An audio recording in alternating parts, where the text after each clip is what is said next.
ഓം ശാന്തി 25/9/2024 പ്രഭാതമുരളി.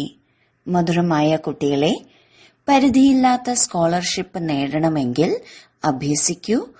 ഒരു ബാബയെയല്ലാതെ മറ്റാരെയും ഓർമ്മ വരരുത്. ചോദ്യം: ബാബയുടേതായി മാറിയിട്ടും സന്തോഷമുണ്ടാകുന്നില്ലെങ്കിൽ അതിനുള്ള കാരണം എന്താണ്? ഉത്തരം: 1. ബുദ്ധിയിൽ പൂർണമായി ജ്ഞാനം ഇരിക്കുന്നില്ല. 2. ബാബയെ യഥാർത്ഥ രീതിയിൽ ഓർമ്മിക്കുന്നില്ല. ഓർമ്മിക്കാത്തതിനാൽ മായ ചതിക്കുന്നു. അതിനാൽ സന്തോഷം ഉണ്ടാകുന്നില്ല. നിങ്ങൾ കുട്ടികളുടെ ഉള്ളിൽ ലഹരിയുണ്ടായിരിക്കണം. ബാബ നമ്മെ വിശ്വത്തിന്റെ അധികാരിയാക്കി മാറ്റുകയാണ്. എങ്കിൽ സദാ ഉത്സാഹവും സന്തോഷവും ഉണ്ടാകും. ബാബയുടെ സമ്പത്തായ പവിത്രത, സുഖം, ശാന്തി എന്നിവയിൽ പൂർണമാകൂ. അപ്പോൾ സന്തോഷമുണ്ടാകും. ഓം ശാന്തി.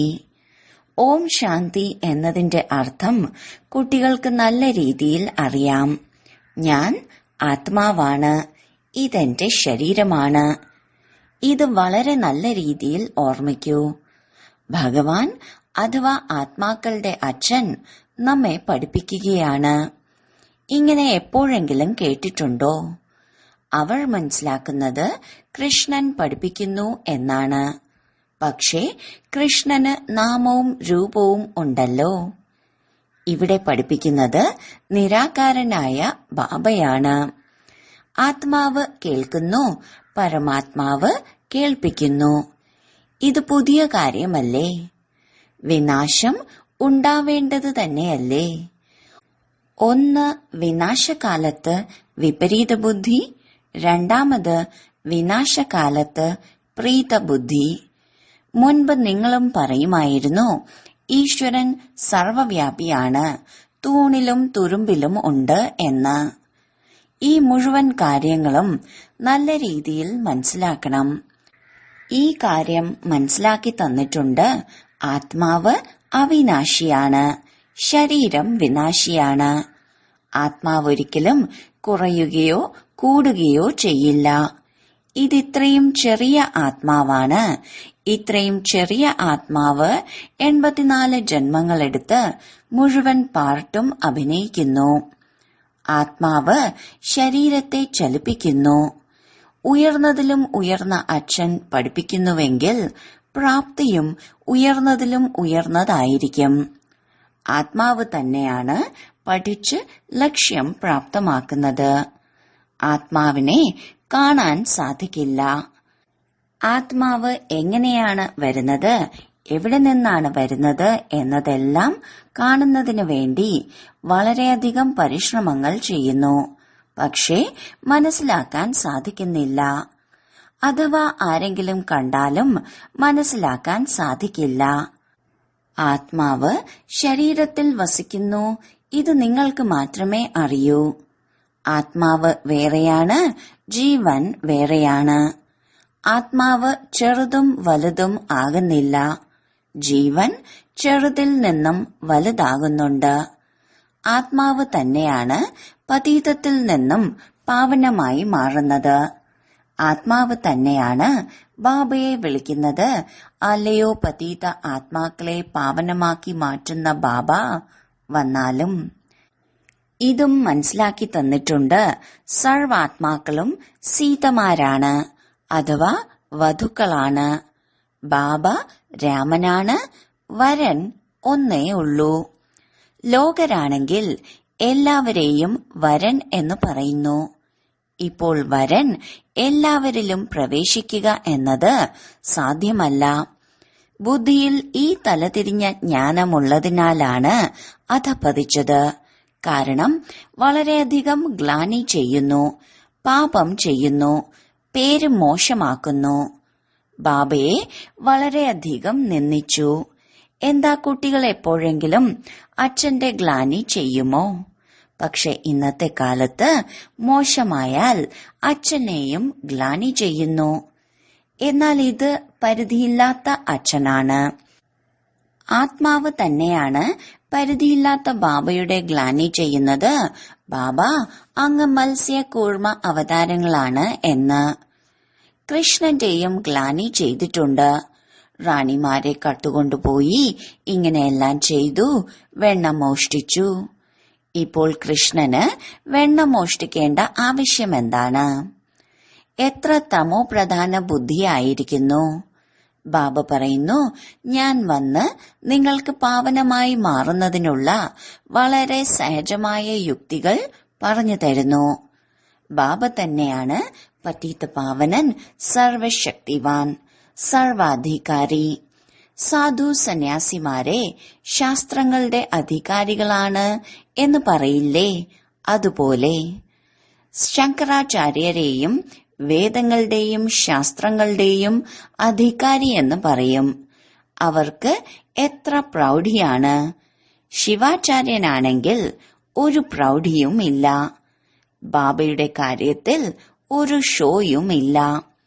ഇവിടെ ഇരുന്ന് മുഴുവൻ വേദശാസ്ത്രങ്ങളുടെയും അർത്ഥം കേൾപ്പിക്കുന്നു. അഥവാ ശിവബാബ ഷോ കാണിക്കുകയാണെങ്കിൽ ആദ്യം ബ്രഹ്മബാബ ഷോ കാണിക്കണം. പക്ഷേ അങ്ങനെയില്ല. ബാബ പറയുന്നു, ഞാൻ നിങ്ങൾ കുട്ടികളുടെ സേവകനാണ്. ബാബ ഇദ്ദേഹത്തിൽ പ്രവേശിച്ച് കുട്ടികൾക്ക് മനസ്സിലാക്കി തരികയാണ്, കുട്ടികളെ, നിങ്ങൾ പതീതമായിരിക്കുന്നു. നിങ്ങൾ പാവനമായി മാറി പിന്നീട് 84 ജന്മങ്ങൾക്ക് ശേഷം പതീതമായിരിക്കുന്നു. ഇവരുടെ തന്നെ ചരിത്രവും ഭൂമിശാസ്ത്രവും വീണ്ടും ആവർത്തിക്കും. ഇവരാണ് 84 ജന്മങ്ങൾ അനുഭവിച്ചത്. വീണ്ടും അവർക്ക് തന്നെയാണ് സതോ പ്രധാനമായി മാറുന്നതിനുള്ള യുക്തി പറഞ്ഞു കൊടുക്കുന്നത്. ബാബ തന്നെയാണ് സർവശക്തിവാൻ. ബ്രഹ്മാവിലൂടെ മുഴുവൻ വേദശാസ്ത്രങ്ങളുടെയും സാരം മനസ്സിലാക്കി തരുന്നു. ചിത്രങ്ങളിൽ ബ്രഹ്മാവിന്റെ പക്കൽ ശാസ്ത്രങ്ങൾ കാണിച്ചിരിക്കുന്നു. എന്നാൽ വാസ്തവത്തിൽ ശാസ്ത്രങ്ങളുടെ കാര്യമില്ല. ബാബയുടെ കയ്യിലും ശാസ്ത്രങ്ങളില്ല, ബ്രഹ്മബാബയുടെ കയ്യിലും ശാസ്ത്രങ്ങളില്ല. മാത്രമല്ല നിങ്ങളുടെ കയ്യിലും ശാസ്ത്രങ്ങളില്ല. ഇവിടെ നിങ്ങൾക്ക് ദിവസവും പുതിയ പുതിയ കാര്യങ്ങൾ കേൾപ്പിക്കുകയാണ്. നിങ്ങൾക്കറിയാം, ശാസ്ത്രങ്ങളെല്ലാം ഭക്തി മാർഗത്തിലേതാണ്. ഞാൻ ഏതെങ്കിലും ശാസ്ത്രമാണോ കേൾപ്പിക്കുന്നത്? ഞാൻ നിങ്ങൾക്ക് മുഖത്തിലൂടെ കേൾപ്പിക്കുന്നു. നിങ്ങളെ രാജയോഗം പഠിപ്പിക്കുന്നു. അതിനാണ് ഭക്തിമാർഗത്തിൽ പിന്നീട് ഗീത എന്ന പേര് വെച്ചത്. എന്റെയോ അല്ലെങ്കിൽ നിങ്ങളുടെയോ പക്കൽ ഏതെങ്കിലും ഗീതയുണ്ടോ? ഇത് പഠിപ്പാണ്. പഠിപ്പിൽ അധ്യായവും ശ്ലോകവും ഉണ്ടാകുമോ? ഞാൻ നിങ്ങൾ കുട്ടികളെ പഠിപ്പിക്കുകയാണ്. ഇതുപോലെ തന്നെ കൽപ്പകൽപ്പം പഠിപ്പിച്ചുകൊണ്ടിരിക്കും. എത്ര സഹജ കാര്യമാണ് മനസ്സിലാക്കി തരുന്നത്. സ്വയം ആത്മാവാണെന്ന് മനസ്സിലാക്കൂ. ഈ ശരീരം മണ്ണാകുന്നതാണ്. ആത്മാവ് അവിനാശിയാണ്. ശരീരമാണെങ്കിൽ ഓരോ നിമിഷവും എരിഞ്ഞുകൊണ്ടിരിക്കുന്നതാണ്. ആത്മാവ് ഒരു ശരീരം ഉപേക്ഷിച്ച് അടുത്തത് എടുക്കും. ബാബ പറയുന്നു, ഞാൻ ഒരു തവണ മാത്രമാണ് വരുന്നത്. ശിവരാത്രി ആഘോഷിക്കുന്നുമുണ്ട്. വാസ്തവത്തിൽ ഉണ്ടാകേണ്ടത് ശിവജയന്തിയാണ്. പക്ഷെ ജയന്തി എന്ന് പറഞ്ഞാൽ മാതാവിന്റെ ഗർഭത്തിൽ നിന്ന് ജന്മമെടുക്കലാവും. അതിനാലാണ് ശിവരാത്രി എന്ന് പറയുന്നത്. ദ്വാപര കലിയുഗങ്ങളാകുന്ന രാത്രിയിൽ എന്നെ തിരഞ്ഞുകൊണ്ടിരിക്കുന്നു. സർവവ്യാപിയാണ് എന്ന് പറയുന്നു. അപ്പോൾ നിങ്ങളുടെ ഉള്ളിലും ഇല്ലേ? പിന്നെ എന്തിനാണ് ഇങ്ങനെ അലയുന്നത്? ദേവതയിൽ നിന്ന് പൂർണമായും ആസുരീയ സമ്പ്രദായത്തിന്റേതായി മാറുന്നു. ദേവതകൾ എപ്പോഴെങ്കിലും മദ്യം കഴിക്കുമോ? അതേ ആത്മാക്കൾ അധപ്പതിക്കുമ്പോൾ മദ്യം മുതലായവ കുടിക്കാൻ തുടങ്ങി. ബാബ പറയുന്നു, ഇപ്പോൾ ഈ പഴയ ലോകത്തിന്റെ വിനാശം തീർച്ചയായും ഉണ്ടാകും. പഴയ ലോകത്തിൽ അനേക ധർമ്മങ്ങളുണ്ട്. പുതിയ ലോകത്തിൽ ഒരു ധർമ്മമേ ഉണ്ടാകൂ. ഒന്നിൽ നിന്നും അനേക ധർമ്മങ്ങളായി മാറിയിരിക്കുന്നു. ഇനി വീണ്ടും ഒന്നിലേക്ക് വരണം.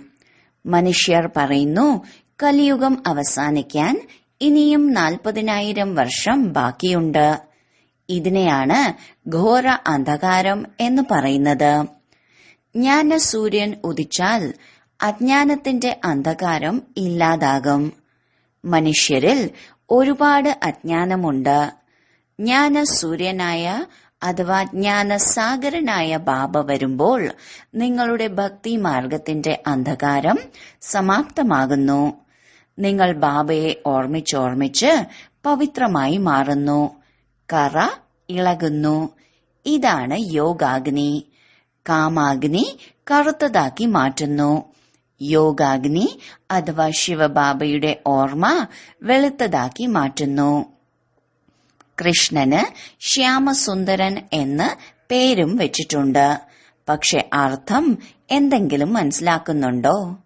ബാബ വന്ന് അർത്ഥം മനസ്സിലാക്കി തരികയാണ്. ആദ്യമാദ്യം സതയുഗത്തിൽ എത്ര സുന്ദരമായിരുന്നു. ആത്മാവ് പവിത്രവും സുന്ദരവുമാണെങ്കിൽ ശരീരവും പവിത്രവും സുന്ദരവുമായതാണ് എടുക്കുക. അവിടെ എത്രയധികം ധനവും സമ്പത്തും ഉണ്ടാകും. എല്ലാം പുതിയതായിരിക്കും. പുതിയ ഭൂമി പിന്നീട് പഴയതാകുന്നു. ഇപ്പോൾ ഈ പഴയ ലോകത്തിന്റെ വിനാശം തീർച്ചയായും ഉണ്ടാകണം. ഗംഭീരമായ തയ്യാറെടുപ്പുകൾ നടക്കുന്നുണ്ട്. ഞങ്ങൾ ഞങ്ങളുടെ കുലത്തിന്റെ വിനാശം ചെയ്യാൻ പോവുകയാണ് എന്ന് എത്രത്തോളം അവർ മനസ്സിലാക്കുന്നുണ്ടോ അത്രത്തോളം ഭാരതവാസികൾ മനസ്സിലാക്കുന്നില്ല. എന്തോ പ്രേരണയുണ്ട്. സയൻസിലൂടെ നമ്മൾ നമ്മുടെ തന്നെ വിനാശം കൊണ്ടുവരുന്നു. ക്രിസ്തുവിന് 3000 വർഷങ്ങൾക്ക് മുൻപ് സ്വർഗമുണ്ടായിരുന്നു എന്നും മനസ്സിലാക്കുന്നുണ്ട്. ഈ ഭഗവാൻ ഭഗവതിമാരുടെ രാജ്യമായിരുന്നു. ഭാരതമാണ് പ്രാചീനം. ഈ രാജയോഗത്തിലൂടെയാണ് ലക്ഷ്മി നാരായണന്മാർ ഇങ്ങനെയായി മാറിയത്. ആ രാജയോഗം പിന്നീട് ബാബയ്ക്ക് മാത്രമേ പഠിപ്പിക്കാൻ സാധിക്കൂ. സന്യാസിമാർക്ക് പഠിപ്പിക്കാൻ കഴിയില്ല. ഇന്ന് എന്തെല്ലാം കാപ്പട്യങ്ങളാണ് ചെയ്യുന്നത്. വിദേശത്ത് ചെന്ന് പറയും, ഞങ്ങൾ ഭാരതത്തിന്റെ പ്രാചീന രാജയോഗം പഠിപ്പിക്കുകയാണ്. എന്നിട്ട് പറയും, മുട്ട കഴിക്കൂ, മദ്യം കുടിച്ചോളൂ, എന്ത് വേണമെങ്കിലും ചെയ്യൂ. അവർക്കെങ്ങനെ രാജയോഗം പഠിപ്പിക്കാൻ സാധിക്കും? മനുഷ്യനെ എങ്ങനെ ദേവതയാക്കി മാറ്റും? ബാബ മനസ്സിലാക്കി തരുന്നു, ആത്മാവ് എത്ര ശ്രേഷ്ഠമാണ്. പിന്നീട് പുനർജന്മങ്ങൾ എടുത്തെടുത്ത് സതോ പ്രധാനത്തിൽ നിന്നും തമോ പ്രധാനമായി മാറുന്നു. ഇപ്പോൾ നിങ്ങൾ വീണ്ടും സ്വർഗത്തിന്റെ സ്ഥാപന ചെയ്യുകയാണ്. അവിടെ രണ്ടാമതായി ഒരു ധർമ്മവും ഉണ്ടാവില്ല. ഇപ്പോൾ ബാബ പറയുന്നു, നരകത്തിന്റെ വിനാശം തീർച്ചയായും ഉണ്ടാകണം. ഇവിടം വരെ ആര് വന്നോ അവർ തീർച്ചയായും സ്വർഗത്തിലേക്ക് വരും. ശിവബാബയിൽ നിന്ന് അല്പം ജ്ഞാനം കേട്ടാലും തീർച്ചയായും സ്വർഗത്തിലേക്ക് വരും. പിന്നെ എത്ര പഠിക്കുന്നുവോ, എത്ര ബാബയെ ഓർമ്മിക്കുന്നുവോ അത്രയും ഉയർന്ന പദവി പ്രാപ്തമാക്കും. ഇപ്പോൾ എല്ലാവർക്കും വിനാശകാലമാണ്. വിനാശകാലത്ത് ആർക്കാണോ പ്രീതബുദ്ധിയുള്ളത്, അതായത് ശിവബാബയെ അല്ലാതെ മറ്റാരെയും ഓർമ്മിക്കാത്തത്, അവരാണ് ഉയർന്ന പദവി നേടുന്നത്. ഇതിനെയാണ് പരിധിയില്ലാത്ത സ്കോളർഷിപ്പ് എന്ന് പറയുന്നത്. ഇതിൽ മത്സരിക്കുകയാണ് വേണ്ടത്. ഇത് ഈശ്വരീയ ലോട്ടറിയാണ്. ഒന്നാമത് ഓർമ്മ, രണ്ടാമതായി ദൈവിക ഗുണങ്ങൾ ധാരണ ചെയ്യണം. മാത്രമല്ല രാജാവും റാണിയും ആകണമെങ്കിൽ പ്രജകളെയും ഉണ്ടാക്കണം. ചിലർ വളരെയധികം പ്രജകളെ ഉണ്ടാക്കുന്നുണ്ട്, എന്നാൽ ചിലർ കുറവാണ്. സേവനത്തിലൂടെയാണ് പ്രജകൾ ഉണ്ടാകുന്നത്. മ്യൂസിയം, പ്രദർശിനി എന്നിവിടങ്ങളിൽ അനേകം പ്രജകൾ ഉണ്ടാകുന്നു. ഈ സമയത്ത് നിങ്ങൾ പഠിക്കുകയാണ്. പിന്നീട് നിങ്ങൾ സൂര്യവംശി, ചന്ദ്രവംശി പരമ്പരകളിലേക്ക് പോകും. ഇത് നിങ്ങൾ ബ്രാഹ്മണരുടെ കുലമാണ്. ബാബ ബ്രാഹ്മണ കുലത്തെ ദത്തെടുത്ത് അവരെ പഠിപ്പിക്കുകയാണ്. ബാബ പറയുന്നു, ഞാൻ ഒരു കുലത്തിന്റെയും 2 പരമ്പരകളുടെയും സ്ഥാപന ചെയ്യുന്നു. സൂര്യവംശി മഹാരാജ മഹാറാണിയും ചന്ദ്രവംശി രാജ റാണിയും. ഇവരെ ഡബിൾ കിരീടധാരികൾ എന്നാണ് പറയുന്നത്. ഇവർക്ക് ശേഷം വരുന്ന വികാരി രാജാക്കന്മാർക്ക് പ്രകാശത്തിന്റെ കിരീടം ഉണ്ടാകില്ല. ആ ഇരട്ട കിരീടധാരികളുടെ ക്ഷേത്രം നിർമ്മിച്ച് അവരുടെ പൂജ ചെയ്യുന്നു. പവിത്രമായവരുടെ മുന്നിൽ തല കുമ്പിടുന്നു. സത്യയുഗത്തിൽ ഈ കാര്യങ്ങൾ ഉണ്ടാകില്ല. അത് പാവനമായ ലോകമാണ്. അവിടെ പതിതർ ഉണ്ടാകില്ല. അതിനെ സുഖധാമം അല്ലെങ്കിൽ നിർവികാരി ലോകം എന്നാണ് വിളിക്കുന്നത്. ഇതിനെ വികാരി ലോകം എന്നാണ് പറയുന്നത്. പാവനമായി ഒരാൾ പോലുമില്ല. സന്യാസിമാർ വീടുപേക്ഷിച്ച് ഓടിപ്പോകുന്നു. ഗോപീചന്ദ്ര രാജാവിന്റെയും ഉദാഹരണമുണ്ടല്ലോ. നിങ്ങൾക്കറിയാം, ഒരു മനുഷ്യനായാലും മറ്റൊരാൾക്ക് ഗതിയും സദ്ഗതിയും നൽകാൻ സാധിക്കില്ല. സർവരുടെയും സദ്ഗതി ദാതാവ് ഞാൻ തന്നെയാണ്. ഞാൻ വന്ന് എല്ലാവരെയും പാവനമാക്കി മാറ്റുന്നു. ഒന്നാമത് പവിത്രമായി മാറി ശാന്തിധാമത്തിലേക്ക് പോകും. അടുത്തത് പവിത്രമായി മാറി സുഖധാമത്തിലേക്ക് പോകും. ഇതാണ് അപവിത്രമായ ദുഃഖധാമം. സത്യുഗത്തിൽ അസുഖം മുതലായ ഒന്നും ഉണ്ടാകില്ല. നിങ്ങൾ ആ സുഖധാമത്തിലെ അധികാരികളായിരുന്നു. പിന്നീട് രാവണ രാജ്യത്തിൽ ദുഃഖധാമത്തിന്റെ അധികാരിയായി മാറി. ബാബ പറയുന്നു, കൽപ്പകൽപ്പം നിങ്ങൾ എന്റെ ശ്രീമതം അനുസരിച്ച് സ്വർഗം സ്ഥാപന ചെയ്യുന്നു. പുതിയ ലോകത്തിൽ രാജ്യം നേടുന്നു.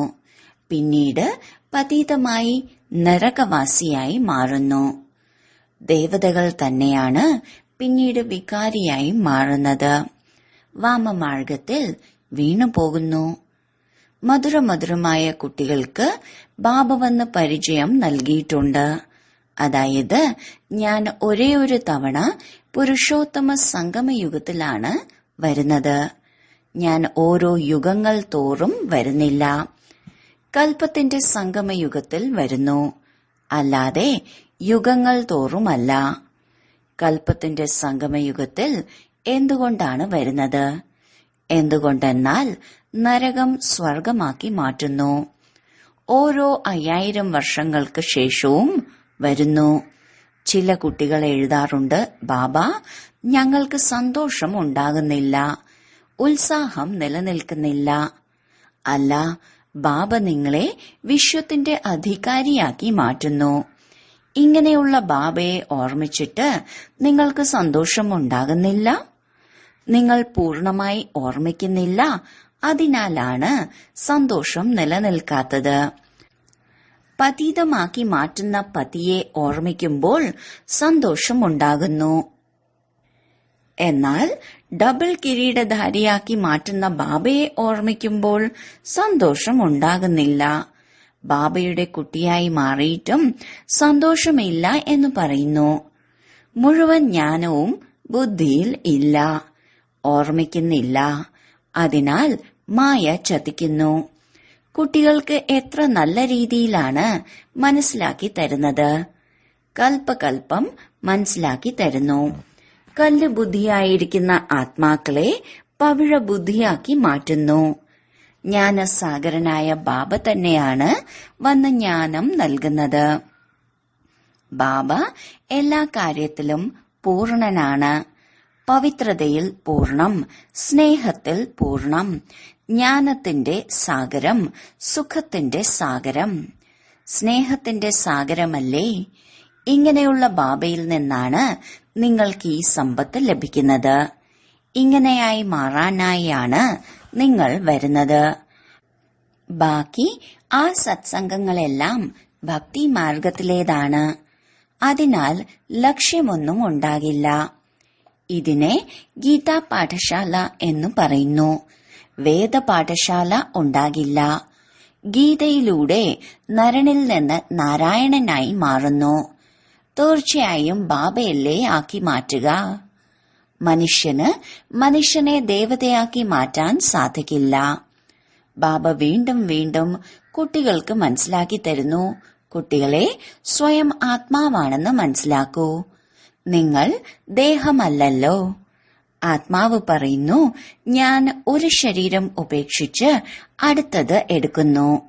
ശരി, വളരെ കാലത്തെ വേർപാടിന് ശേഷം തിരികെ കിട്ടിയ മധുരമധുരമായ സന്താനങ്ങൾക്ക് മാതാവും പിതാവുമായ ബാബ്ദാദയുടെ സ്നേഹസ്മരണകളും സുപ്രഭാതവും. ആത്മീയ അച്ഛന്റെ ആത്മീയ കുട്ടികൾക്ക് നമസ്കാരം. ധാരണയ്ക്കുള്ള മുഖ്യസാരം: 1. ശിവബാബയ്ക്ക് യാതൊരു ജാടയുമില്ല. സേവകനായി മാറി കുട്ടികളെ പഠിപ്പിക്കാനായി വന്നിരിക്കുകയാണ്. അതുപോലെ ബാബയ്ക്ക് സമാനം അധികാരിയായിരുന്നിട്ടും നിരഹങ്കാരിയായി ഇരിക്കണം.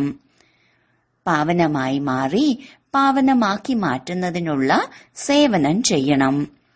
2.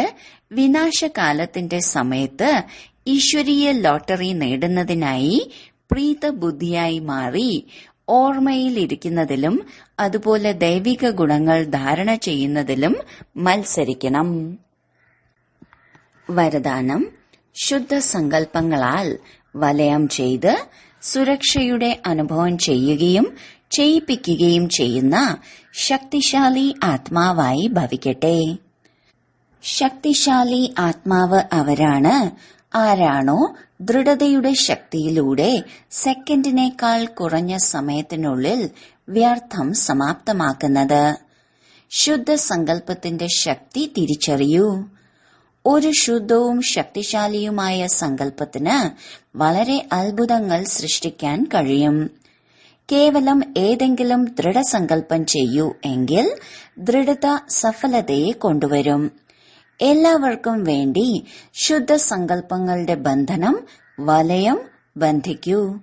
അതിലൂടെ ഏതെങ്കിലും അല്പം ദുർബലത ഉള്ളവരാണെങ്കിൽ പോലും അവർക്കും ഈ വലയം ഒരു കുടത്തണലായി മാറട്ടെ.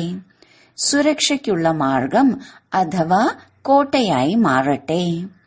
സ്ലോഗൻ: ഏറ്റവും ശ്രേഷ്ഠ ഭാഗ്യം അവർക്കാണ് ആരാണോ നേരിട്ട് ഭഗവാനിൽ നിന്ന് പാലനയും പഠിപ്പും ശ്രേഷ്ഠ ജീവിതത്തിനുള്ള ശ്രീമതവും ലഭിക്കുന്നത്.